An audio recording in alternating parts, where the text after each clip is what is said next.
History's strange, it's alien, and it won't give us what we would like to have. In late 1775, the Continental Army launched an ambitious campaign to secure the North. The objective was to capture Quebec and bring it into the fold as a 14th American colony. But by the start of 1776, that ambition had turned into a desperate struggle for survival. A failed assault on Quebec City on New Year's Eve left the army leaderless, ravaged by a smallpox epidemic, and trapped in a freezing, ineffective siege. While these northern troops were starving in the snow, a different kind of defense was being prepared in the blistering feet of the South. Near Charleston, South Carolina, colonial forces were frantically stacking palmetto logs to build a makeshift fort, waiting for a British fleet that was already on the horizon. The Revolution was now facing two simultaneous crises. The upcoming clash at Trois-Rivières would decide if the northern campaign could be salvaged, or if the dream of a 14th colony was about to be permanently extinguished. In early May, the balance of power shifted.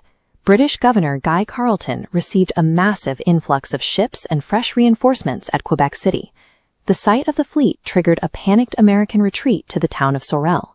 On May 21st, the Americans held a war council to plan their next move. Relying on sketchy rumors and optimistic reports from congressional representatives, they convinced themselves the British presence at the nearby outpost of Trois-Rivières was small and vulnerable. Brigadier General William Thompson decided to seize the initiative.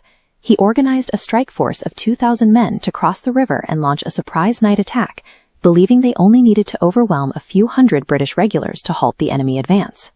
In an age where news traveled at the speed of a horse, the Americans were acting on data that was already weeks out of date. They were marching toward a garrison that was far larger and better prepared than they imagined. On the night of June 7th, Thompson's men successfully crossed the St. Lawrence. However, a local militia captain spotted the landing and immediately alerted British Brigadier General Simon Fraser. The element of surprise was gone before the first American soldier stepped onto the road. Unaware they had been compromised and struggling with the unfamiliar terrain, the Americans enlisted a local farmer named Antoine Gautier to lead them to the British camp. Whether out of confusion or loyalty to the crown, Gautier avoided the road. Instead, he guided the column directly into a massive, treacherous swamp, where the men spent hours slogging through deep mud and tangled roots. While the Americans exhausted themselves in the morass, the British used the extra time to land more troops from their fleet. By the time the sun rose, Fraser had established a disciplined battle line backed by artillery, waiting for the Americans to emerge. The battle demonstrated how a single person's knowledge of the local environment could be weaponized.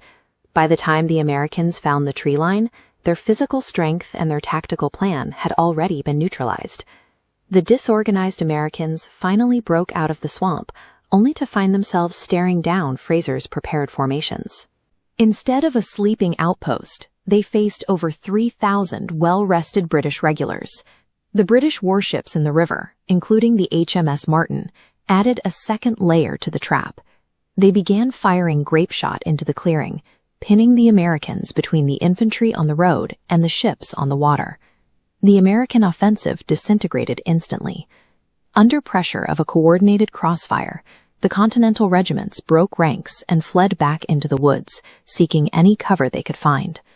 Colonel Anthony Wayne managed to gather roughly 800 men to form a desperate rear guard. They launched a counterattack to hold the British line in place, providing the only window of time for the rest of the scattered army to begin a retreat. By the time the Americans cleared the woods, the terrain and the timing had made a victory impossible. Caught in a corridor between an established infantry line and naval artillery, an exhausted force simply had no path to move forward. As the Americans fled upriver, their only escape route was a single bridge over the Rivière du Loup. If the British held that crossing, the entire American force would be trapped against the water.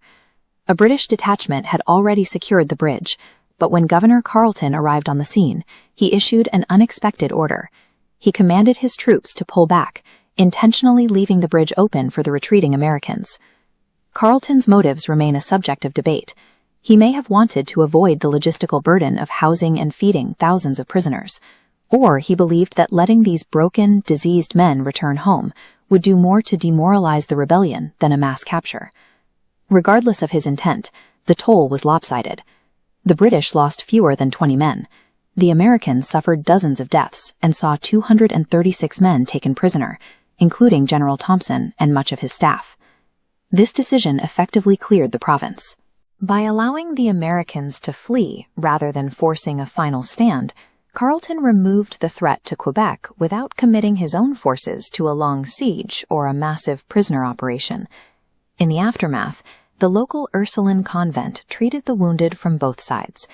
The American government didn't settle the bill for these services until 2009, when a U.S. Consul General made a symbolic payment of $130 to finally close the centuries-old debt.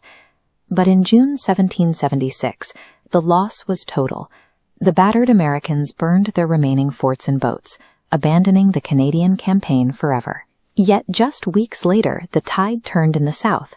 At Sullivan's Island, the British fleet attempted to destroy the unfinished American fort with naval artillery, but instead of shattering the walls, the spongy, fibrous palmetto logs simply absorbed the iron cannonballs, allowing the fort to remain standing under heavy fire.